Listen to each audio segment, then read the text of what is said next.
o que pasou onte no pleno é paradigmática da situación que se está vivindo no Concello da Coruña. A tramitación das tasas e dos impostos das ordenanzas fiscais do Concello tivo unha tramitación absolutamente atropellada en 48 horas. Consideramos ao mesmo tempo que lles faltou moitísima ambición de rescate e ambición de redistribución do que é a contribución das persoas e dos sectores neste momento de crise. Poño un exemplo, os ingresos que o Concello deixa de percibir por esta modificación das ordenanzas fiscais é de arredor 600.000 euros, segundo compartiu o concelleiro de Facenda. Eso o que quere dicir é que se rebaixan prácticamente 3 euros por persoa, por habitante da Coruña, e eso constitúe un descenso de ingresos do 0,2 do orzamento municipal. Entendemos que o Concello puido e tiña que ter feito moito máis. Pero nos preocupa tamén a falta de negociación desa modificación das ordenanzas fiscais, suplida incluso con autoritarismo, xa que non chegamos a poder defender as emendas e as propostas que levábamos dende a Marea Atlántica. Ese silenciamento e esa mutilación do traballo político da oposición empeza a ser unha constante, e é unha constante que nos preocupa, e sobre todo que fronte á acción ou inacción do Goberno, en realidade o que teñamos é un aluvión de propaganda e de publicidade, como se demostrou onte coa cuestión da taxa do lixo. Mentres o concelleiro de Facenda anunciaba que se lles vai devolver a taxa do lixo dun mes percibida indebidamente, ao mesmo tempo estaban eliminando da orde do día ese tema para que a rebaixa non se pudera materializar para todo 2021. Propaganda e publicidade que en realidade deixa ao descoberto en realidade o que está pasando no Concello, non? As ordenanzas pasaron o trámite porque a oposición non quixo dificultar, pero en realidade o que se manifestou no pleno pois foi un goberno, eu creo que en soidade e moi desbordado porque está centrado noutras cousas. Hai outros exemplos de que o Concello non está ao que ten que estar. Ten máis de 3.700 axudas do Presco sen pagar. En realidade, a estas alturas, 4 meses despois, só foron pagadas 107 das solicitudes presentadas.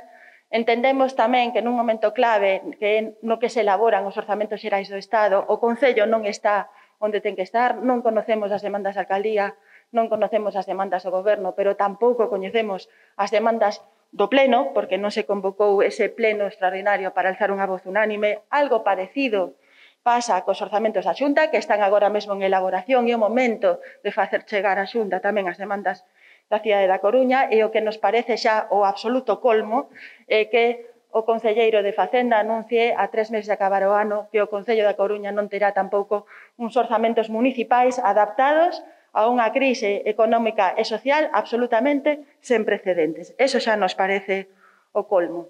Entendemos que o Goberno está en crise permanente, en reestruturación permanente, está en minoría, pero está tamén desbordado, e agora iso se suma ás liortas internas que teñen dentro do Partido Socialista e que entendemos que hai que resolver noutro lugar, non no Concello da Coruña, e sobre todo sen que desvíe en ningún caso a atención da alcaldía e do Goberno da responsabilidade que ten enriba da mesa, que é xestionar unha cidade.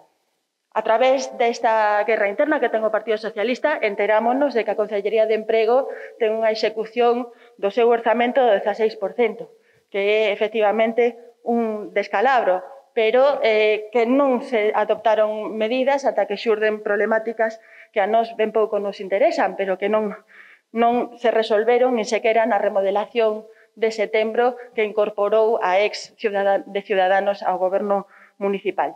Pero se o problema é a execución das diferentes concellerías, temos que decir, en primeiro lugar, que estamos tendo problemas enormes para saber cal é a execución de áreas que levamos tempo denunciando que teñen problemas. Vemos problemas en medio ambiente, parálise, vemos problemas en benestar social, absolutamente desbordado, vemos problemas en cultura, grado de execución do INCE, que é un dos poucos datos que temos, é de menos da metade do orzamento, un 48%, nun momento de absoluta crise para o sector da cultura. Vemos problemas en mercados, en turismo, e así sucesivamente, non? Se nos fixamos nos datos de execución, temos que dicir que son malos. E vou vos pasar unhas tabliñas, non sei se o podedes ver, A estas alturas do ano, a 2 meses de que acabe o ano, o que está executado é un 54% e un 46% do orzamento municipal sen executar. Se pasamos a valores absolutos, a estas alturas do ano temos máis ou menos 172 millóns de euros executados, 146 millóns de euros sen executar. E no caso dos investimentos, que é o capítulo 6, o de obras, o de investimentos, vemos que a execución deste ano é dun 26% e un 74% das obras recollidas nos orzamentos municipais sen executar. Evidentemente, o grado de execución está afectado pola pandemia e aí podemos ter, efectivamente, comprensión. O que non pode ser, en primeiro lugar, que se produza un descalabro como da Consellería de Emprego e, en segundo lugar, que os datos que está dando o Conselleiro de Facenda, que alardea sistemáticamente que se están batendo todos os récords, pois non sexan veraces. Como exemplo, cando gobernaba a Marea Atlántica, tiñamos unha execución a final de ano que rondaba os 80%. Eso significaba que podían quedar 60 millóns de euros sen executar, desgraciadamente.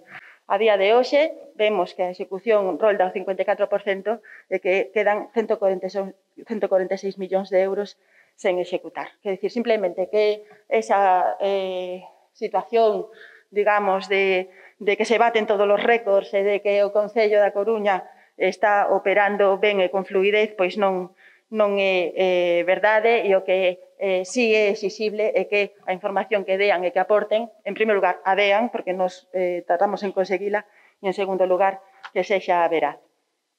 As problemas que está tendo un goberno en minoría, que está tendo un goberno desbordado e un goberno que lle salpican na xestión as súas liortas internas, faille despistarse do que deberían ser as súas prioridades. E nós temos 3 propostas que vos transmito a continuación. A primeira das prioridades debe ser aprobar uns orzamentos para 2021, uns orzamentos de crise económica e social que non poden abordarse a golpe de modificativo.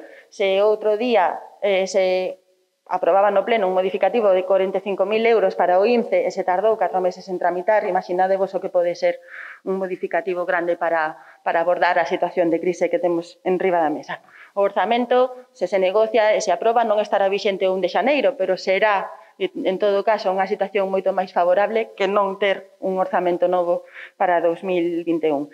Para eso, a man da Marea Atlántica está atendida, como non pode ser de outra maneira, sempre e cando teñamos en conta que unha das prioridades ten que ser o rescate social e antepoñer, por suposto, os intereses da cidade.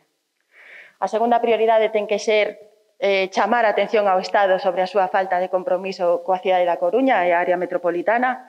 O día 17 remata o prazo para presentar emendas parciais e seguimos sen saber cal é a posición da Alcaldía, do Goberno da Coruña, pero tamén do Pleno da Corporación. Propuxemos un pleno extraordinario, a alcaldesa se comprometeu a convocalo, a día de hoxe seguimos sen que se celebre para alzar esa voz unánime. Entendemos que está pendente de outras cousas, pero ten que volver a centrarse realmente no que importa.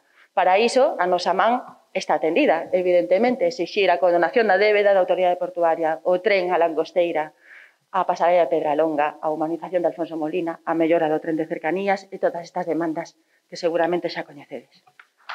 A terceira prioridade é centrarse no rescate das persoas. Hoxe mesmo lle mandei unha carta á alcaldesa pedíndolle, por favor, que acelere o pago das axudas do Presco e que mesmo se paguen por anticipado, de oficio, que se pague por anticipado o 98% do importe concedido de oficio. É absolutamente legal e creemos que sería unha medida moi positiva para rescatar a esas persoas que agora mesmo non poden agardar ningún día máis. A nosa man, nese sentido, volve a estar tendida. Como valoración final, para rematar, necesitamos un goberno municipal que rescate as persoas e resulta que temos un goberno que necesita permanentemente ser rescatado. A nosa axuda está aí se en realidade do que nos queremos preocupar é de abordar a crise que temos en riba da mesa dende unha perspectiva da xustiza social e cremos que vai sendo hora, en primeiro lugar, de que o goberno e a alcaldía se centren e, en segundo lugar, que tire man dos apoios que se lle está ofrecendo dende a oposición e concretamente dende a Marea Atlántica. Nada máis, moitas gracias. E agora vou respirar fondo.